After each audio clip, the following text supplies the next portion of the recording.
Ani, bonsoir and good evening, and welcome to our regular meeting of council. As normally I do, the first meeting of the month goes to the deputy mayor. So to you, Renee. Thank you, Mayor Pajot. I would first like to begin the meeting by acknowledging that we are in the traditional territory of the Anishinaabe peoples in the Robinson-Huron Treaty area and wish to recognize the neighboring community of Dookies First Nation. While we meet today, I would like to take a moment to acknowledge the importance of the lands which we call home. We do this to reaffirm our commitment and responsibility in improving our own understanding of local Indigenous peoples and their cultures. From coast to coast, we acknowledge the ancestral and unceded territory of all the Inuit, Métis, and First Nation people that call this land home. And with that, I need a mover and a seconder for the adoption of the agenda. Okay, Willie and Roger. I believe, are we doing the amendment right now to 6.4.1? Or are we just keeping it there? We're going to keep it there. Okay. You'll speak to it. Okay. So we have no disclosures of pecuniary interest. We have no delegations. So we'll continue on to reports and items for consideration. 6.1.1, a resolution to approve the municipality's contribution to the Sudbury East OPP Detachment Board 2026 budget. And I believe Mayor Pajot will speak on this. Thank you. We've already passed our budget, which included the OPP budget. However, with the OPP Detachment Board, part of the regulations is once the budget is approved by the OPP Detachment Board, it has to come back here for formal approval by council. Just to let you know that what we budgeted will be, it's a little lower than what we currently have because there were a few savings. But aside from that, I believe Carly has a resolution for us. It's a long one, so bear with me. So it says, whereas pursuant to the Community Safety and Policing Act 2019, Section 71-1, an OPP Detachment Board shall prepare estimates in accordance with the regulations made by the Minister of the total amount required to pay the expenses of the board's operation, excluding the remuneration of board members, and whereas pursuant to the CSPA 2019, Section 71-2, the OPP Detachment Board shall submit the estimates to every municipality that receives policing services from the detachment, along with statement of the municipality's share of the costs as determined in accordance with the regulations made by the minister and pursuant to the CSPA Section 71-3, subject to Section 4, municipalities shall contribute their share of the cost to the OPP Detachment Board's budget in accordance with the estimates. And pursuant to OREG 135-24, Section 3, each municipality in the area for which the OPP Detachment Board has services shall pay an equal share of the amount set out in the board's estimates. And whereas Sudbury East OPP Detachment Board has prepared estimates of all sums required for the operation of the board for the fiscal year of 2026, totaling $26,276.80 to be shared equally among the participating municipalities. And then it lists out the same amount for all four municipalities at $6,569.20. Now, therefore, be it resolved that the Council of the Municipality of French River hereby approves the 2026 budget estimates for the Sudbury East OPP Detachment Board in the total amount of $26,276.80 and confirms the municipality's obligation to contribute its equal share in the amount of $6,569.20 in accordance with OREG 135-24 and provide a copy of this resolution to the Sudbury East OPP Detachment Board for their records and implementation. Okay. A mover and a seconder, Councillor Dave and Councillor Baum. All those in favor? Good. There are no finances tonight. Public Works is nil. So we'll continue on to 6.4, Recreation and Community Services, 6.4.1, Build Community Strong Fund, Local Impact Stream. We have a resolution to approve the addition of the fire suspension system at the Novel Arena as an additional 2026 capital project. I believe our CAO Mark will speak to this. Thank you, Madam Chair. Just to give a brief background, is that the federal government released details on the funding program, which support local infrastructure funding delivered through FedNor for shovel-ready community infrastructure projects. Upon reviewing the system and discussing the program with our representative out of North Bay, we were pleased to find out that they would recognize the Arena Dashboard system, even though the project is currently underway, as still qualifying for the application, even though we started prior to the application submission. So we were pleased with that. And then trying to take advantage of the potential program, we looked into the fire suppression system. Unfortunately, from the day I wrote this report last week, things have changed. Our original cost estimate of $200,000 has ballooned significantly higher and probably outside of the purview of what we can afford to put in place for this 2026 capital budget season. So I'm recommending that we remove that first resolution at this point in time from the application.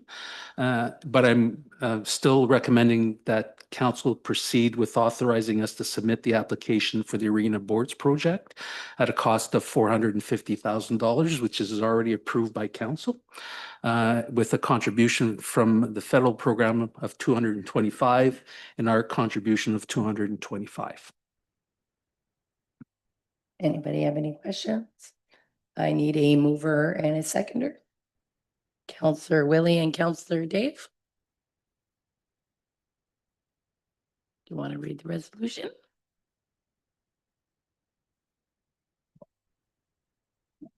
Therefore, council authorizes a funding application to the Build Community Strong Fund Local Impact Stream for the Arena Dashboard Replacement Project with the total project value at $450,000 and a municipal contribution of up to $225,000.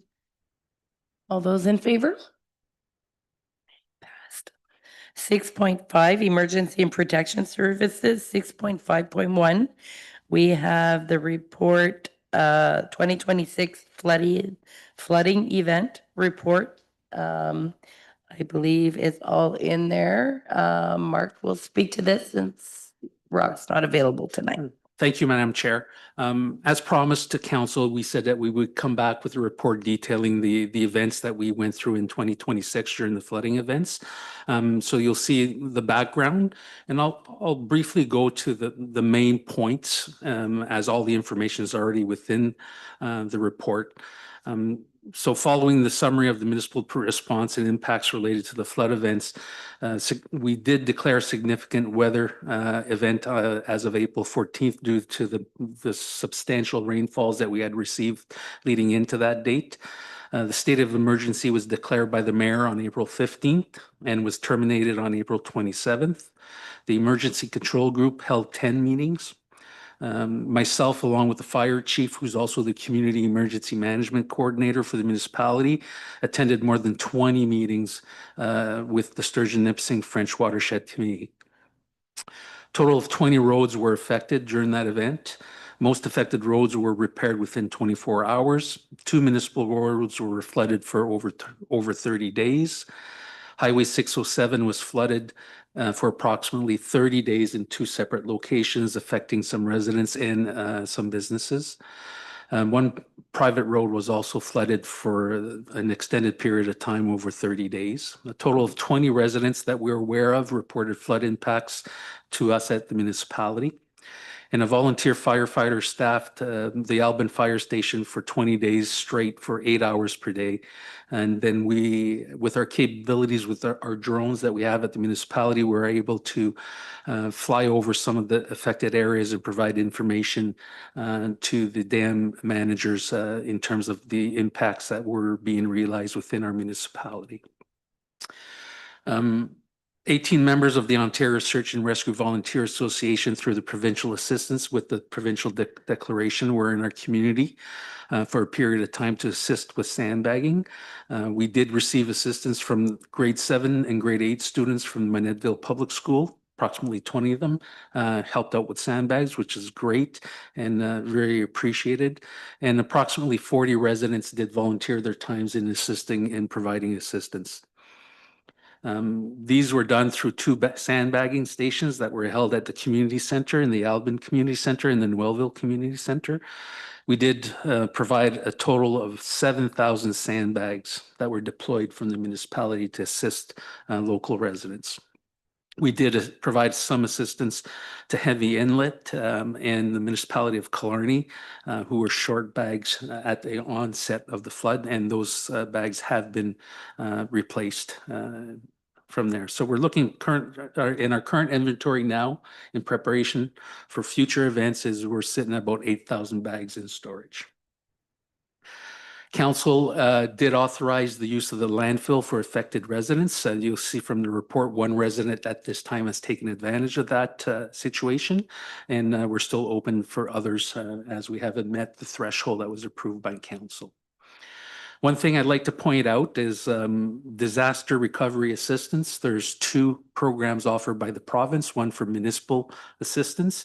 As you can see from the report, unfortunately, we didn't meet the threshold for the municipality expenses to qualify for that part of the recovery assistance. And what I'll do is maybe turn it over to Julie just to give you an idea of our expenses to date that we encountered as a municipality for the emergency. Thank you, Mark. So yes, in your report, you'll see that we've spent so far approximately $75,000. That would be the financial impact of the flooding. Those costs include contractor work on the flooded roads, culvert replacements, traffic control measures, sandbags, and overtime volunteer-related costs. So like Mark mentioned, we do not qualify as the threshold was approximately $173,000, which is 3% of our source revenue. Thank you, Julie. Again, the second part of the Ontario Disaster Recovery Program is assistance to provide people that have been affected both personally with households and commercial industry. The group of the ministry was in the area on June 3rd to do an evaluation with their adjuster.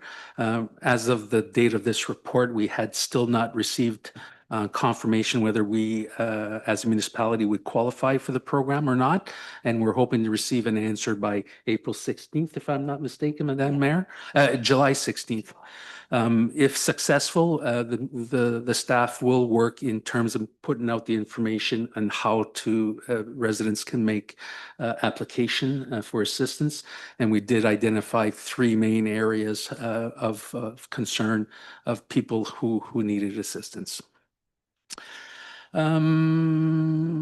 Now, volunteers talked about, landfill talked about. In terms of conclusion, the flood event had a significant impact on the municipal French River operations, as you can see from our financial expenses, and also had a significant impact on our residents and our private properties and the commercial industry that operates along the river in many locations. Through the coordinated efforts of municipal staff, the emergency control group, provincial partners, volunteers, firefighters, students, and residents, the municipality was able to respond promptly and effectively by providing sandbags, undertaking road repairs, monitoring conditions, and supporting affected areas to the best of our ability. I wish, and the committee, along with the municipality, extends its sincere appreciation to all individuals and organizations who contributed to the flood response events, including the union who did provide some funds for assistance as well, which was very much appreciated. I want to make sure that that's mentioned. So out of the outcome of this event, we have taken it upon ourselves listening to council members, listening to affected members, listening to affected parties along the river. And you'll see within your package that we have drafted a letter to the federal minister responsible through government transformation, public works and procurement, requesting a ministerial delegation and federal engagement regarding the French River Dams complex and its role in recent flooding events. It's not hard to say, and we've talked about this at this table on numerous occasions. Climate change events are occurring more rapidly, more in less intervals, and has a fairly significant impact on our economics, our economic industry, and private residences. So in a nutshell, the letter outlines key requested outcomes or points of discussion that we would like to have with the minister, and looking for an independent technical and operational review of the 2026 flood event, a climate adaptation and flood risk action plan, improve watershed governance and equitable risk management, enhance transparency and emergency communication protocols. Although there's communications out there, I think there's always room for improvement to share more information. I know as the lead person, I do refer people to the website and into certain areas, but sometimes it's information that's hard to understand and interpret. And I think maybe we can do better in terms of providing better communications. And consideration of upstream and adjacent infrastructure constraints impacting downstream communities. And although I kept it general, and Dean would be, I'm sure, aware in terms of the impact that the water treatment plant in the city of North Bay has on an impact in terms of how we try to manage the upstream and downstream and share the pain throughout events, both not just in flooding events, but also in low water events. So you have the correspondence in your package. We're looking for council to endorse that draft correspondence to be sent to the minister and authorize the mayor to execute and submit the correspondence on behalf of the municipality. Sorry for being so long. That's okay, Mark. I don't think we have a resolution in there. Oh, we do have one. Okay, sorry. So I need a mover and a seconder. Councillor Bob and Councillor Roger. And go ahead. Be it resolved that council endorses and authorizes the mayor to execute and submit the attached letter to the Honorable Joel Lightbound, Minister of Government Transformation, Public Works and Procurement regarding the French River Dams Complex and watershed resilience on behalf of the municipality of French River. All those in favor? Okay, thank you. Well, thanks, Mark. Oh, 1 minute. I just have a question. The amount that this cost us, the 75,000 or whatever, out of where is that coming from? Because we didn't budget for a flood. Good question, Madam Mayor. Through you, Madam Chair. We're hoping to realize some savings. We've seen a little bit of savings here and there. Hopefully that we'll be able to capture those and address them towards that overspent to be able to balance our budget. We do have a working reserve fund as well, right? Right? Yes, there is. Okay, so if worst case scenario, if we don't manage savings, we can go to that that would be line nice. item and get it out of there, right? Yes. Okay. Mark? Yeah, so traditionally what we've done in the past is we try to absorb it within our operations as best as we can with savings. So at one point in late November or early December, I'm certain that Julie will come back and say, here's our projections, here's where our shortfalls are, and here's what we're suggesting we take the money to make up any shortfalls due to the emergency expenses. Okay. In terms of the letter, any feedback? Councillor Willie? After reading the letter, I was very pleased that all aspects of what our municipality has went through was touched. on. I even like how the nuances of the equality was mentioned as well. I don't think there was much left wanting. I think it was very direct, very to the point, and very informative. It outlines exactly what we need moving forward to have things very clearly and concisely put in writing so we have something to follow moving forward. Thank you, Willie. Anybody else? Counselor Dean? I suspect, I mean, I'm not opposed to the letter. I think it's a good idea. It at least expresses our concerns with the way the system has been operated. But I don't think we're going to get anywhere because I don't know what else they can do without some kind of serious changes to the whole system. And whether or not that will occur or, I mean, I've seen these kind of letters before. I've been at meetings of all kinds over this water level management and they're just, we're so much at the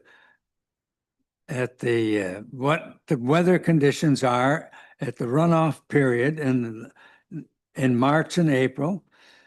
I mean, if everything goes smoothly, we don't see a problem. If we get a combination of a rapid melt and a heavy rain, we're in trouble. And there's with the existing infrastructure, there's nothing else can be done. Either we flood the lake or we flood us down here or both. And I've seen both. I don't know what we think can be done, but it doesn't hurt to ask. So I'll leave it at that. if I may say something, I know that 7 years ago, we had had a meeting for the flooding back from our first flood in 2019, I believe it was. I would like to see if there's anything that they've done over the course of the years, because they had told us that they would be working on a plan, right? So it would be nice to see what they have done over the last 7 years, from like what kind of work has been done. It would be nice, because I know that back then they had said that they would do some. And I think this year it seemed like it was better controlled. I don't know if that's just me, but it seemed like the flooding was not all dumped on us like prior years. Oh, go. Last time around, they had some meetings after the flood and they brought some people from out west, supposed to be very experienced in flood control management and that sort of thing. They spoke, I attended the meeting in North Bay where he spoke, and the message from the group at that meeting was take the issue to the province. Never heard more. Did you hear any more? I never heard more. That's where it went. This guy was assigned to the province to bring information to them on, I guess, on how they handle flooding in the Red River and that sort of thing in Manitoba. He was from Winnipeg. But I don't think that, I never heard or read of any changes that were made in operations or the management of the dams or the system. And I'm sure we would have heard if there was. Go ahead, Mark. Thank you, through you, Madam Chair. The changes that were made is that they did amend the operational guidelines. They made some changes to the wording. They did talk about equality in terms of sharing. They did define the fact that at one point, at a certain level, the dams would be wide open. That wording was changed from there, and they did add some monitoring stations and snow monitoring stations within the system to give them some better indications of some of the data that's required to make some of those decisions. Again, the letter was drafted, and I think Councillor Dean, you said it appropriately. If we sit by and think and not say anything, they think everything's kosher and right. But if we express our concerns and our willingness to work or to discuss the matters, at least we're putting our concerns to the forefront and see where it takes us. Thank you, Mark. Counselor Willie? I just want to comment after Dean made his comments there. I've never been one to sit back and just accept things as they are. We have to always evaluate. If we're going to move forward, we have to look at what we have, evaluate what's going on, and we have to address and try to make change. I can speak to the building code. There's been hurricane ties put in roofs so they don't fly off anymore. That was done because we recognize a deficiency in the building.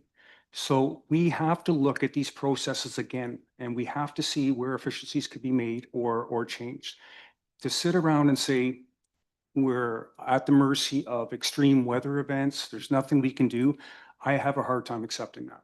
I think we have to look into these things. If we were to move forward, we know we're prone, we have a deficiency with our waterway. We do accept everything running down from Nipissing. Nipissing can only control so much and they have to offshed. But we still have to look at all parameters in order to make an informed and educated decision. That's all I have to say. Okay, thank you. So I think we are all in favor of presenting the letter during AMO. Council's okay with that? So, all right. We'll continue on to 6.5.2. We have a resolution to award the purchase of the thermal imaging cameras. And I believe Julie will speak to this. Yes, thank you, Madam Chair. So in your package, you'll have the report to award the purchase of two new thermal imaging cameras. Some background information. So council has approved $18,000 in the capital budget for the purchase of those two cameras. We submitted a request for quotation back in March. And received some quotations back then. However, not all the vendors were meeting the requirements, and we noticed that we were missing an important National Fire Protection Association requirement in the document. So we had to reissue to make sure that all the vendors knew of what we were requiring in this purchase. So a second request for quotation was issued on June 1st with a deadline of June 25th. At that time, we did receive 3 submissions that you'll see in your report. And one of them, the 1200 degrees or dark fire ink, has met all the specifications for the camera that we had listed at a price of $16,998 plus HST. That's for both cameras. So based on the evaluation criterias and the prices, it is recommended that the council award the purchase of those 2 thermal cameras to 1200 degrees dark fire ink for $16,998 plus tax. Okay. We need a mover and a seconder. Councillor Dave and Councillor Willie. Be it resolved that council awards the purchase of 2 thermal imaging cameras for the fire department to 1200 degrees dark fire ink for $16,998 plus applicable taxes. All those in favor? Okay, thank you. We'll continue on to 6.5.3, which is a quarterly report from the fire department. Azadok is not here. If you guys have any questions for him after looking at the report, you can send him an email and I'm sure he will gladly answer any questions that we have. But I think it's pretty basic and pretty similar to the past few years. So we'll continue on to 6.6, building planning and development. 6.6.1, we have a resolution to adopt the building bylaw draft presented at the meeting of June 3rd, 2026. And I believe Andrea, our building official, will speak to that. Thank you.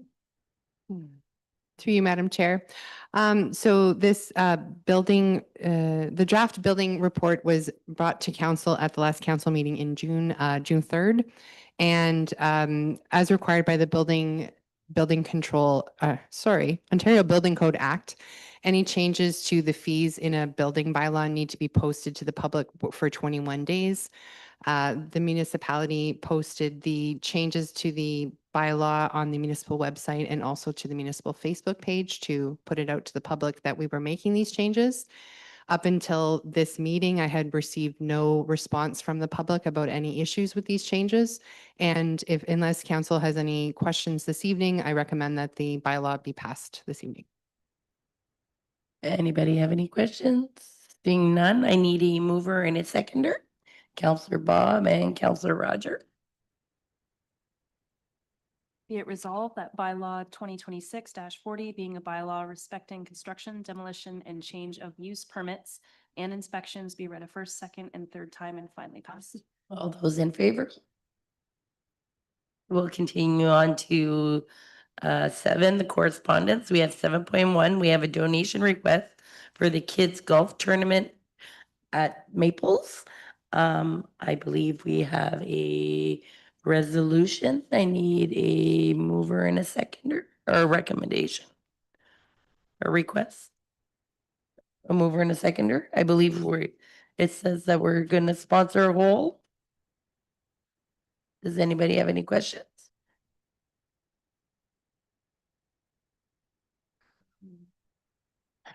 My apologies. I was just curious. So we are making a donation? I believe there is a recommendation to make a donation of a hole. Yes, In a financial amount of? of $100. Okay. Thank you. We didn't see this. It's not, Pardon me? we don't have this information. Oh, I thought we, We have the letter, the request letter, but oh, okay. no Yes. backup to it. Oh, okay, my apologies. So, yeah, we had the request and I believe, I guess we would need somebody to move it forward. Counselor Dave, Counselor Willie, and I believe, you have a resolution for it. Yes. Be it resolved that council approves a donation of $100 to the French River Junior Golf Tournament towards their annual event on July 21st, 2026. All those in favor? Thank you.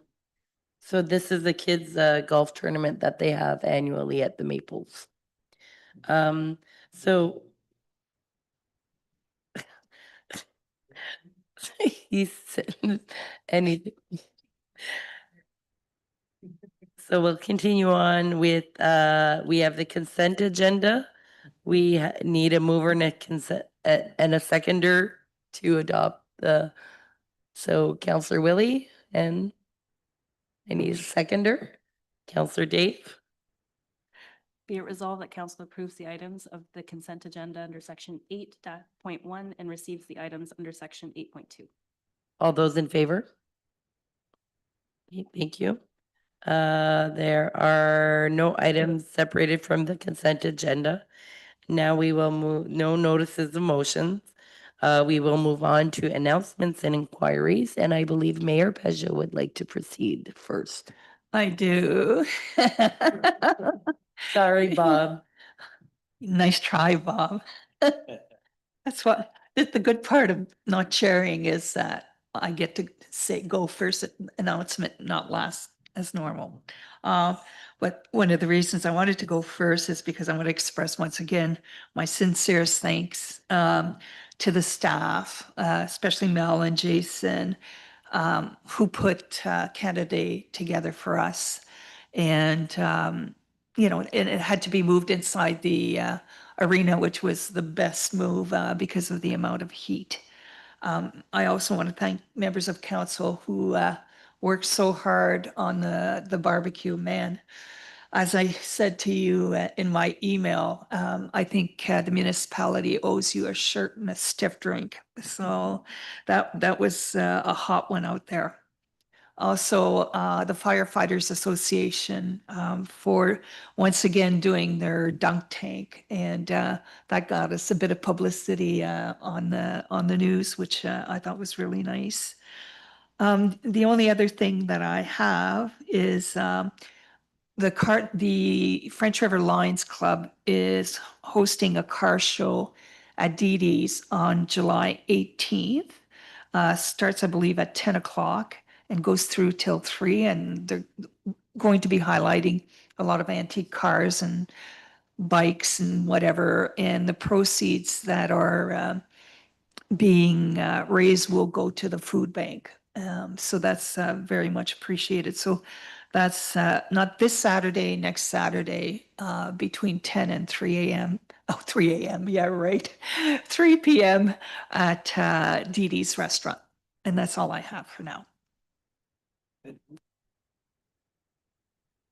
Thank you, Mayor Pashio. We'll continue on with Roger. Thank you, Madam Chair. I have to double up on the Canada Day. I think it's the amount of work that went into it. Unbelievable, like moving everything from outside to inside. So I would like to also thank Mel and Jason. I mean, Jason really basically carried the Canada Day. One thing I have to say though, the workers outside the bar on the barbecue get a stiff drink. I was inside, so I should get half a drink. Thank you.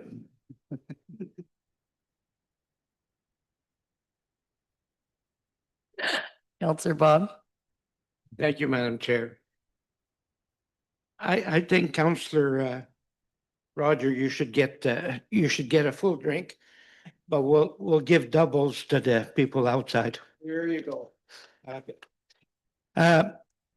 I will maybe it won't sound good, but you seconded I'll turd that.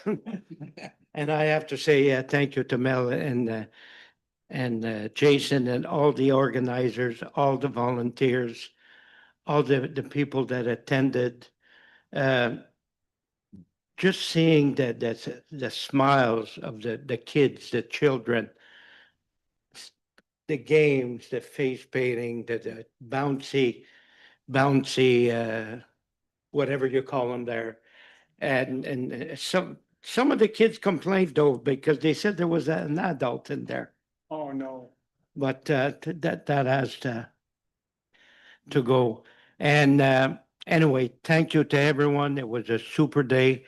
The only two more things that I have, I had a chance to visit the arena this afternoon. The boards are coming along great. They're looking very nice. But the workmanship is very good. The quality of the product we got is very good. And the seniors complex meeting next week on the week after 22nd anyway. And I don't know where the summer is going. I'd just like to wish everyone a super rest of the summer and be safe and enjoy. Thank you, Bob. Oh, Counselor Roger. One thing I forgot to mention about Canada Day, and I thought, being in selling tickets, is the smiles that I saw on the younger kids when they came to buy a hot dog or something and they were told that they weren't paying. It brought a big smile, and the whole package of the pop and the chips. And I also saw a few smiles on the parents when they found out didn't have to pay. So giving out hot dogs to the kids and like a hot dog combo or whatever, I think it was a very good idea, and that should never come in doubt. That every Canada Day the same thing should happen. Thank you. You're welcome. Counselor Willie. I won't keep going on about Canada Day, but Canada Day, from my observation, was a great success. I just want to point out, I know there's been some mention with Jason there. While I was cooking, I made mention that I was burning my arms, reaching in to grab the back burners. And Jason says, I can help you. I'll fix it. I said, no, don't worry about that. We'll just look at that for next time, right? So he shows up and he's got this modified spatula now with a hockey stick handle. I had no problem reaching those back burgers after that. Moving on to just an observation that I made. We live in a fantastic municipality, and I think for the most part, we all do look after each other, and we mind what we do and really reflect on how it affects everybody else. Just two things I want to bring up: ATVs and jet skis. ATVs, it's a privilege actually to have those vehicles on the road. I don't know if we go back not too far that we weren't allowed to put them on the road, and they had to be trailered to locations. I'm witnessing people take carte blanche and they're riding in the middle of the road. They're blocking traffic And they're obstructing traffic. I don't know what the exact regs are, but you have to shoulder those vehicles and they have to ride at a percentage of the road, the legal road speed. I just want everyone to keep that in mind, please, that we shouldn't be in the way of normal modes of transportation. Next, jet skis. We live in a pristine environment. French River example, there's a lot of that river that isn't populated.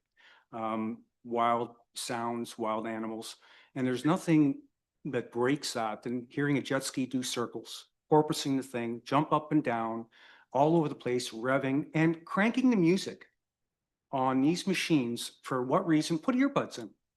That's what I do when I'm on the lawnmower. No one needs to listen to my music. I just need people to realize what they're doing and how it affects other people. That's all.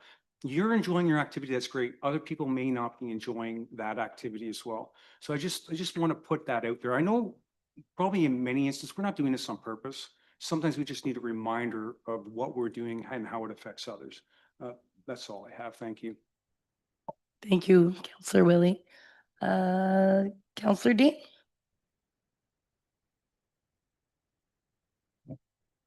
I'd just like to reiterate that I thought the Canada Day celebration was really well done. I myself came out prepared to try to do something and I didn't get offered any jobs. So I mostly walked around and talked and that sort of thing. But it was well attended and people were enjoying themselves. And there was some kind of interest in the dunk tank and some of those kind of things too. But I think it was a success, and I didn't see the fireworks, but I'm guessing it went well too. It was a good evening for them, and so. But otherwise, it was well done, and I won't even be around next year, so I don't have to worry about whether I get a job or not. But I went out there. I thought maybe I might be working, and then found Willie and Dave and everybody doing all of the work, and now they had the special spatulas to work with, so they'll be better than ever and going into the future. So that's all I have to say. It was well done, and I'm glad we were so successful and we had good weather. Councillor Dave? I'm gonna say too, same thing with Canada. It was very well organized, and I want to thank Bob, Willie, Renee, Julie, and Jason, who allowed me to take a little bit more of a break this year on the barbecue so I could play on the bouncy castle, which wasn't any easier than cooking, by the way. Thank you, Dave. So I'm gonna go on, Canada Day was great. The fireworks were amazing. Must say thank you to the fire department for getting the dunk tank. I think, on the hot day like that, we did not have a hard time getting any volunteers. Even our, Ian Campbell was put down by our mayor, so she can throw a baseball. She can. So thank you to everybody who gave a hand, and I'm glad everybody was able to enjoy it. There are a few things. The Trading Post is celebrating 75 years of being 70 years of being in business this year. My apologies. So it's a big year for them. So if you have a chance to stop in throughout the summer, I know they have numerous activities going on. Also, we have BG's Tacos out in Albin that is doing a market on Sundays now. So that is great to see.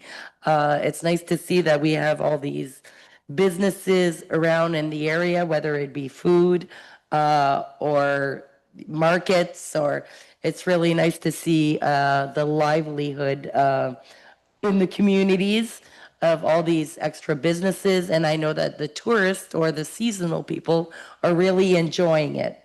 You know, from Seasons and Brew to Cafe Caravan for ice cream, or, Contigo Cafe for coffee, or the Trading Post or Great Escape Cabins. There seems to be a lot to do and with the beach and the splash pad. So people are really enjoying that. So it's great to see all the new businesses in the community and the ones that are soon to open. So congrats to all of that. We have the Trout Lake Picnic Association. We'll have their annual picnic on Sunday, August 2nd. I know there's also Christmas in July happening with the Novel French River Market, which will be July 25th, 2026. A lot of the businesses in town here will have specials going on, from home hardware to the chip stand. So you might, they'll have decorations out. So you may want to go around and participate, and hopefully next year we can get some of the houses to decorate, which would be really nice, and maybe get some kind of, I don't know, bike-a-thon or something going. So Santa Claus is supposed to stop in this year. He is scheduled. He's on holidays, but before he jumps into the busy season, he's gonna stop in. There's also the car show happening, and so there's many activities and a lot of stuff happening. The library has all their summer programming going on for kids. So it's been really good. So that's about all I have to say. So we will continue on to, we have no closed sessions tonight. I need a resolution to adopt the confirmation bylaw. Counselor Dave and Counselor Dean. And our next scheduled meeting will be August 12th. It's a little sooner because of AMO, so for those, we will have a 4-week holidays and we'll be back then. So we need a resolution to adjourn. Counselor Dave and Counselor Bob. Thank you very much. Have a